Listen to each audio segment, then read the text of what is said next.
Hello, everybody. Welcome back to Costa's Arsenal podcast. My name is Kosi, and thanks everybody for watching the videos. Thanks everybody for subscribing. We are running very fast to 20k, and I told you there is a prize. 20k, we get $100 to one person like this. That really makes sense. It is just a giveaway, give back, not to persuade you to subscribe. If you don't want, please don't subscribe. But if you want, please do subscribe. I was just thinking about it. Why don't we do a video about the free agents that could actually be available for Arsenal, being the fact that our financial situation has always been in a predicament? Probably we could look at the free agents available for Arsenal this year, 2021. It makes sense. Instead of looking at the cheap options, low-cost players that could actually cost us very less, let us first focus on the free agents, players that we could bring at Arsenal, and they don't cost us a penny. We have to just pay their sign-on fees and probably give them a hell big amount of wages. So I'm going to be looking at some of the free agents that are available this year. This video is going to be very interesting, so make sure you know who can actually sign on a free deal and why do we or why don't we need that person. Number one, I start with Georgina, Liverpool midfielder. He will be leaving Liverpool this summer if he on a free transfer if he doesn't sign a new contract. Now, in his contract, according to Athletic, if he wants to leave in January, he has to get an agreement with a club overseas. However, he can leave in the summer and join any club in the Premier League, in the UK, any club that gives him an opportunity. My question, to Liverpool or to any Liverpool, fan out there, why is Georgina Wijnaldum, who I prefer to call Gigi Wijnaldum, why is he not tied down to a longer contract at least until 2023? Right now, it doesn't make sense. He's one of their best players, especially in the midfield. And I think if Arsenal went out there, got Gigi Wijnaldum, he would be an should I say a splendid signing. For me, I think he would be 30 years of age, Netherlands international, very good at passing the ball. Those are his attributes: passing the ball, driving it forward. Like you have a Thomas Partey kind of player who is not so aggressive, but he is just fit to play with Thomas Partey. You just need the number 10 in front of him. He cannot move in January. He will move in the summer if Liverpool fail to tie him down to a contract. But Fabrizio Romano and a couple of other journalists suggest that Liverpool still have the bigger chance to sign him. So probably will stay at Liverpool. But if he doesn't stay, he's one of the free agents in the summer. Now the other player is Gianluigi Donnarumma. I hope I pronounced that right. Donnarumma is AC Milan goalkeeper. I mean, actually, he has history for breaking into the Serie A as one of the youngest goalkeepers. At AC Milan. Right now, they're having a very good, move. A hell of a season at AC. In Italy, at AC Milan, they're challenging for the title, I should say. And I still ask myself this question: AC Milan is doing so well, yeah, but why is he? Why is his contract running down?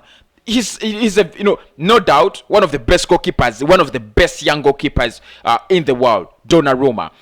AC Milan look like they are recruiting a new army. They are assembling a new army for greater things, for greater achievements. Why are they not tying him down to a bigger contract? I don't know. Probably the problem could be the agent. Yeah. And when I say the problem could be agent, then you know who I talk about. Mino Raiola. That is his agent. The problematic edge. And I think Arsenal and Mino Raiola do not actually are not bedfellows, just to make it very clear. So I don't think Donnarumma will join Arsenal, especially by the fact that Mino Raiola is the agent. But look at it. Look at this. We have a goalkeeper who is 28 years of age in Burnley. No, probably he can be in that goal until he's 35, because goalkeepers, they have the capability to do so. Even if he's 37, he would still put in some decent performances. But we do not have a second goalkeeper. So is it possible that we could make Gianluigi Donnarumma our second goalkeeper? I don't want to go into that. I do not want to go into that. Number 3 is Angel Di Maria. PSG, Real Madrid. I love this guy. I thought, no, there were rumors in 2013 that when we brought in Mesut Ozil 7 years ago, Arsene Wenger actually wanted to get Angel Di Maria. What a signing that could have been. I mean, he came to England, played with Manchester United under Luis Van Gaal. Things never worked out for him, but I still believe he is a talent. Or he was a talent until I think he has fallen. He has played a couple of seasons at PSG, a couple of seasons at Real Madrid, and one unsuccessful campaign at Manchester United. But would I prefer to get him as a free agent? My answer is, however much I love him, no. I don't think we need him. He could be an expensive signing if you look at his quality and the terms he would want as a free agent. Probably we might not want to get closer to him. But this one, I'll take him. Memphis Depay. Now, make no mistake, I know you're gonna tell me a lot of conspiracy theories about Memphis Depay. Make no mistake, I won't change my mind. I still think Memphis Depay is one of those players that have the ability to play in the Premier League. Why he didn't catch up at Manchester United, none of my business, and I really do not remember the reasons, but I had them then when I was still singing him at Manchester United. But I think if Arsenal brought in Memphis Depay, probably for issues of squad depth, he would work. And I don't think he would be an expensive free agent. Probably you're going to give him 100k per week and a signing fee of around 3 million. Okay, let's say 3 million to share with his agent, and then you give him 100k per week. He's running out of contract at Lyon. Barcelona are interested in him, and they wanted to sign him last summer, and Lyon stubbornly set a deadline, and the player didn't move. And what happened is now he's going to move on a free transfer after one season. I mean, I don't know how they do their politics, but their economics doesn't really sit well with me. The other player is Florent Thauvin, Olympique Marseille. He was at Newcastle. I don't think he's one exciting hell of a player, but he's really quite talented. That's what I know. He's been at Newcastle, then he went back to France. I think things never went on very well in England, and I wouldn't want to associate my club with him. Another interesting one is David Alaba. David Alaba is a free agent who is attracting a lot of attention from Manchester United, Real Madrid, PSG, and Liverpool. Yeah, I know. I mean, the big boys are in for him, and it looks like he wants not to stay at Bayern Munich, so he will be looking at moving away from the Allianz Arena this summer or this January transfer window. If anyone brings in a good deal.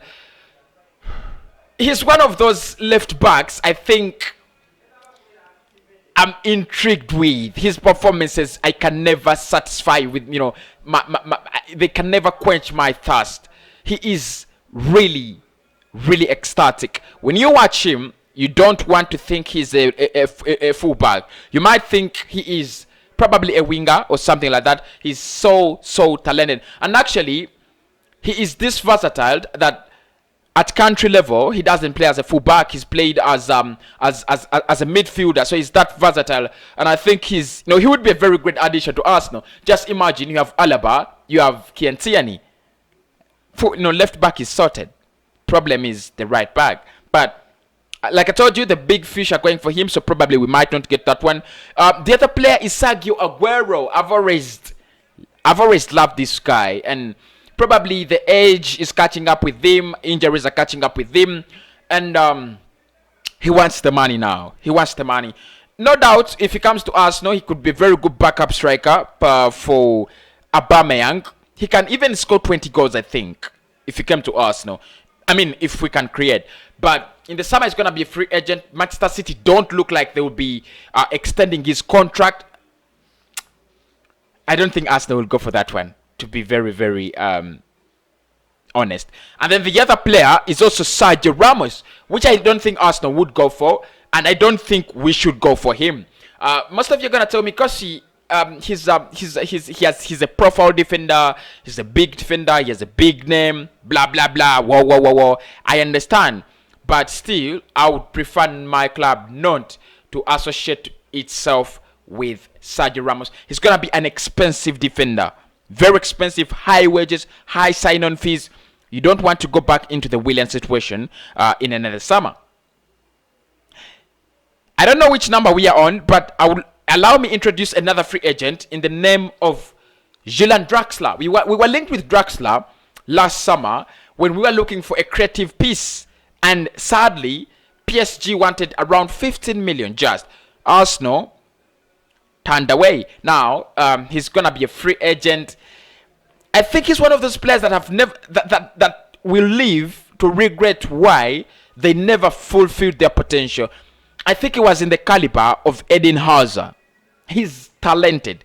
Draxler is talented. He has been meandering around and, in the German Bundesliga. Then he goes to PSG. He's wastes his whole career there.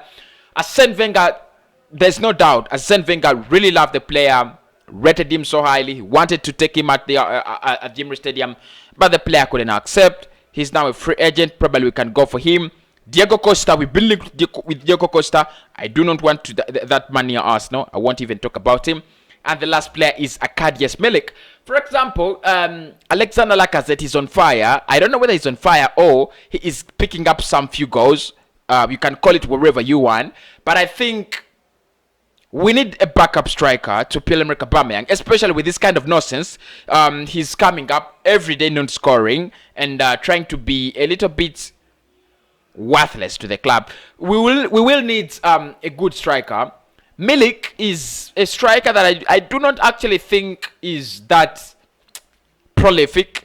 I mean, I still remember Arsenal were linked with him. The Napoli snatched him, just like they always do. They snatched Higuain, and they also snatched, Arkadiusz Milik. But trust me, he's not one of those strikers I would go for. Yeah, I mean, he's a free agent, but I wouldn't go for him. But tell me, among those names, who is that man that you think Arsenal should go for?